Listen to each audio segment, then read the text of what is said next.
Барлығыңызға қайырлы күн достар, сіздермен бірге Диана, менің каналыма қош келдіңіздер. Бүгін сіздермен осындай дәмі өте ерекше, нәзік, оңай дайындалатын Наполеон тортының рецептісімен бөлісемін. Ол үшін видеоны соңына дейін көріп, менімен бірге болыңыздар. Ең алдымен құрғақ таза ыдысымызға мұздатқыштан шыққан сары майымызды саламыз. Оның үстінен електен өткізілген ұнымызды саламыз.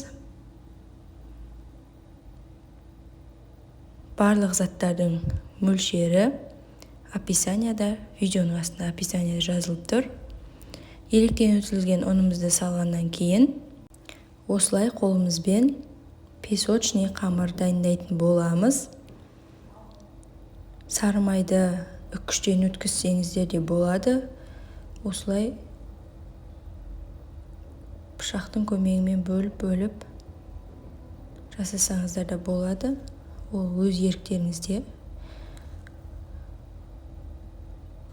Дәмі өте ерекше торттардың бірі. Сіздерге жасап көруге кеңес беремін. Менің жолдасыма бұл торт өте қатты ұнайды. Міне бізде осындай песочный қамыр пайда болады.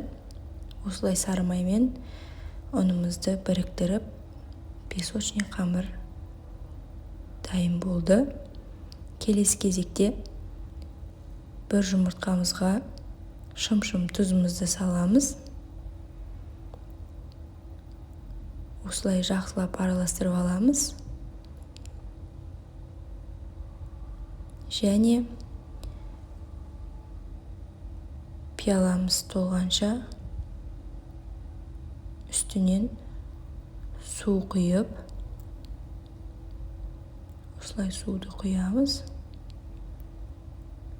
Тағы да жақсылап араластырамыз.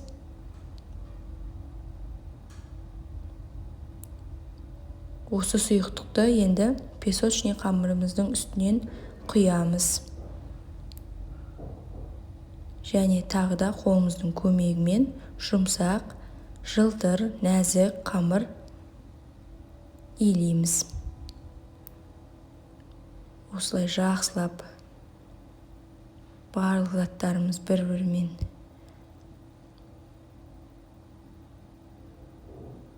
үйлескенге дейін осылай қамыр илейміз. Бізде осындай қамыр пайда болады. Қатты болмауы қажет. Осылай қолға кішкене жабысатын нәзік қамыр пайда болды. Тоңазытқышқа салудың қажеті жоқ. Келесі кезекте осы қамырды 8 немесе 10 бөлікке бөлеміз. Менде бұл жерде 10 бөлікке бөлдім. Қателеспесем, шамасы 125 граммнан шықты. 125 граммнан өлшедім. Осылай қамырымызды бөліп домалақтаймыз.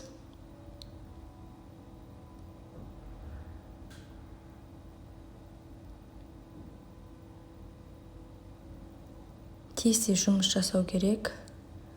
Себебі қамырымыздың құрамында сары май болғандықтан еріп кетуі мүмкін. 10 бөлікке бөлдім. Келесі кезекте сол бөлінген қамырларымызды осылай пергамент қағазына қойып, жұқа етіп, оқтаудың көмегімен жайып шығамыз. Ұн сеуеміз. Көп сеудің қажеті жоқ.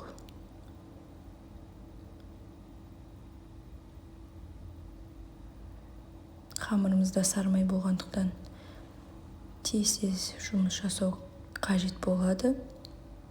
Қамырды жайған кезде де осылай тез жайып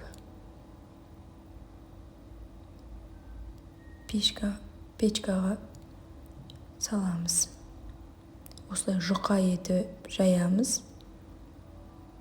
Өте жұқа болу қажет.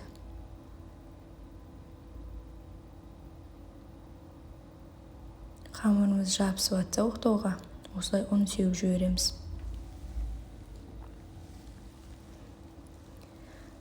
Осы кезекте печкамызды қосып 200 градуста 15 минут шамасында, 10-15 минут шамасында пісіп шығады.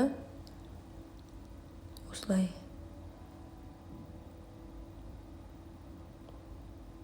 жұқа етіп жаямыз. Дәмі енді өте керемет болып шығады. Кез келген қонақтарыңыздың көңілінен шығады.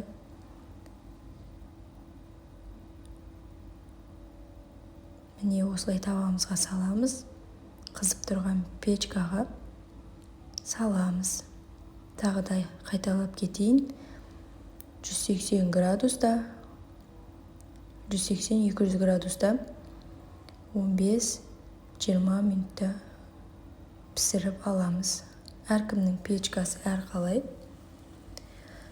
Келесі кезекте тағы да келесі екінші қамырымызды жайып шығамыз. Осылай барлық қамырымызды пергамент қағазына жайып, печкамызға пісіріп шығамыз.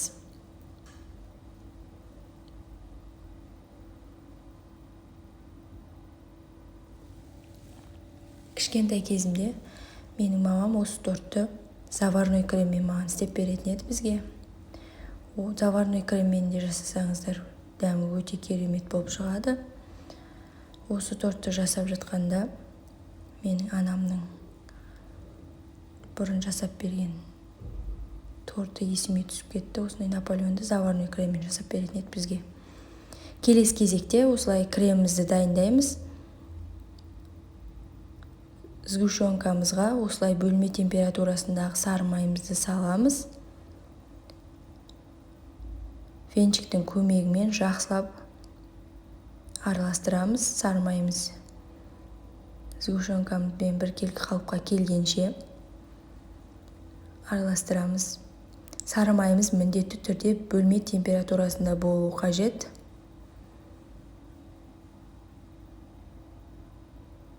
Осылай жақсылап араластырамыз. Жаңа айтып кеткенімдей, бұл Наполеон тортын заварной креммен де жасасаңыздар болады. Және оригинал творожный сыр мен сливкимен тоже жасасаңыздар болады. Мен ондай кремдермен тоже жасаймын. Осы жолы осылай сгущенкамен, сары маймен жасағым келді. Міне бізде осындай крем пайда болады. Жылтыр, міне, ешқандай крошкаларсыз. Сары майды бөлме температурасында салсаңыздар, осындай әдемі крем пайда болады. Барлық қамырларымызды, барлық тесталарымызды пісіріп болдық. Келесі кезекте тортымызды жинаймыз. Осылай өте әдемі болып шығады. Осылай сарғыштау етіп барлығын пісіріп аламыз. Қатты күйіп кетпеу керек. Қараңыздаршы, өте керемет. Сап-сары әп-әдемі болып тұр. Және осылай біркелкі қалыпқа келтіріп, домалақ етіп, менде 26 сантиметр болды. 26 сантиметр қылып кестім. Осылай дөңгелек етіп. Формасын өздеріңіздің қалауларыңызша жасасаңыздар болады. 4 бұрышты қылып жасасаңыздар да болады. Осылай мен сияқты домалақ етіп жасасаңыздар болады. Мен көбінесе торттардың барлығын үйде адам аз болғандықтан домалақ етіп жасаймын. Және өте әдемі болып көрінеді. Сіздер көпшілікке жасасаңыздар, 4 бұрышты қалыпта да жасасаңыздар болады.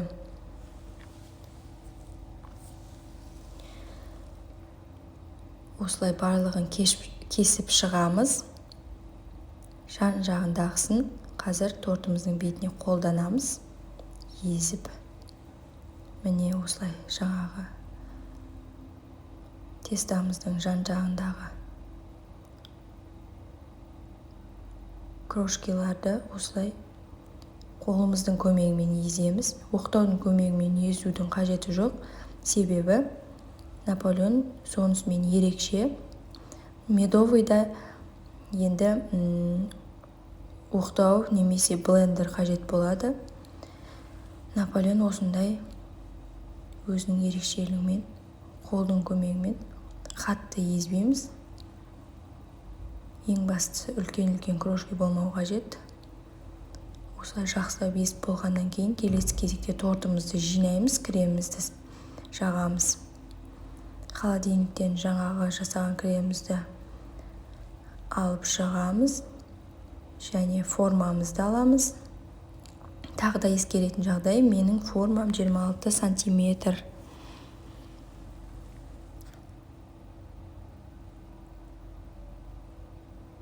Осылай тортымызды жинаймыз. Ең алдымен бірінші тестамызды қоямыз. Креміміз өте сұйық болғандықтан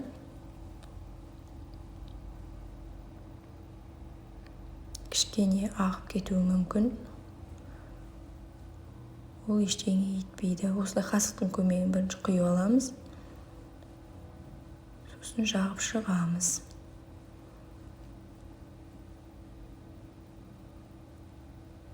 Менің жолдасым осы тортты қатты жақсы көргендіктен жиі жасап тұруға тырысамын.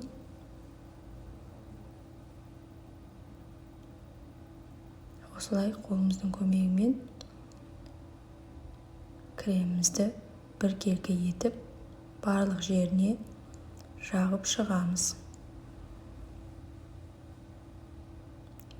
Әр кожға 3-4 қасықтан мен құйып шықтым кремнен.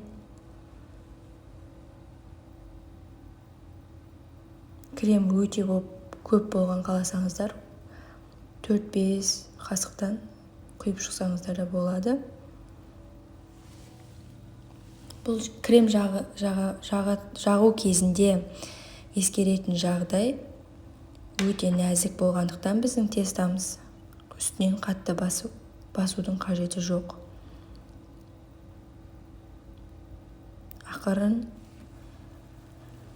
Ақырын жағып шығамыз, осылай барлық жеріне тигізіп кремді.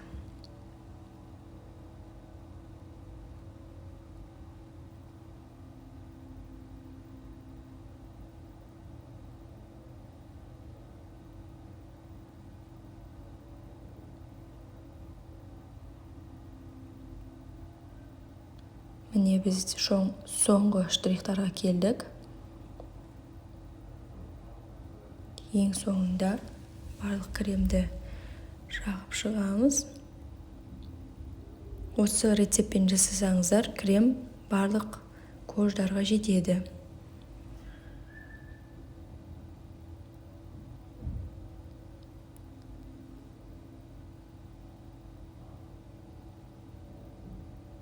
Келесі кезекте формамызды шешіп аламыз.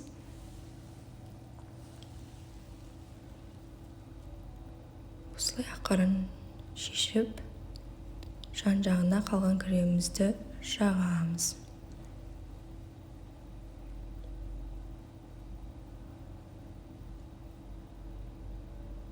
Бұл торттың ерекшелігі қытырлақ болғандықтан дәмі қатпарлы, қытырлақ болып шығады.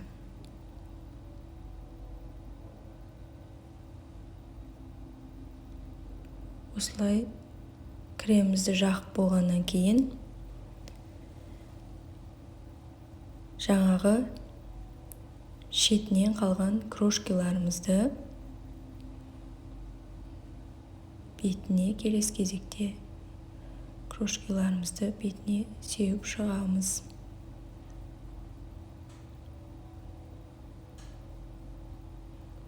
Егер де заказға жасағыларыңыз келсе, бұл тортты творожный сырмен, сливкимен кремін жасасаңыздар болады.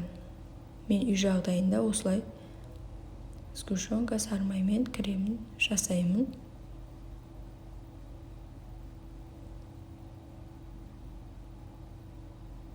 Келесі кезекте крошкаларымызды себеміз бетіне. Міне, біздің крошкаларымыз қатты езілмеген, осындай әдемі болып шықты. Барлық жеріне крошкаларымызды сеуіп шығамыз.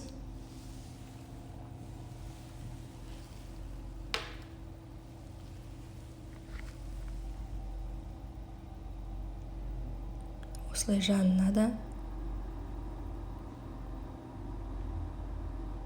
сеуіп шығамыз, осылай қолымыздың көмегімен жақсылап.